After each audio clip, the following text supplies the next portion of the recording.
Bana, leo kwenye stories za World Cup tutakuwa tukiangalia wakali wa kufumania nyavu katika michuano ya kombe la dunia katika engo mbili. Engo ya kwanza itakuwa ni wakali wa kufumania nyavu katika single tournament, yani makala moja ya kombe la dunia, lakini baada ya hapo tutaangalia wakali wa muda wote wa kufumania nyavu katika michuano ya kombe la dunia. Stories za World Cup.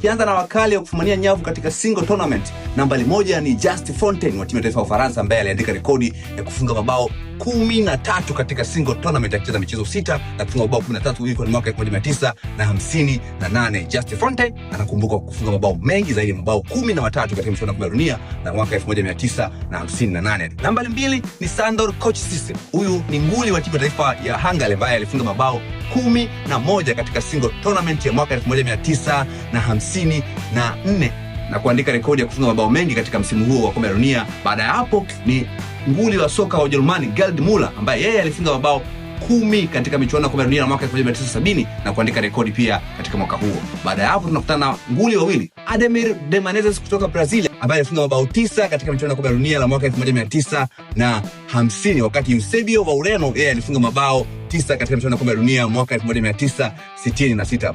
Baada ya hapo sasa tunakutana na Guillermo Stabile wa Argentina, ambaye alifunga mabao 8 katika makala ya kombe la dunia la mwaka 1930, lakini Ronaldo Luis Nazario de Lima yeye alifunga mabao 8 katika makala ya kombe la dunia la mwaka 2002, na Jean-Louis Kylian Mbappe yeye alifunga mabao 8 katika makala ya kombe la dunia la mwaka 2022, makala iliyopita tu, na ilikuwa ni bato kati ya Lionel Messi na Kylian Mbappe katika michuano ya kombe la dunia la mwaka 2022. Stories za World Cup.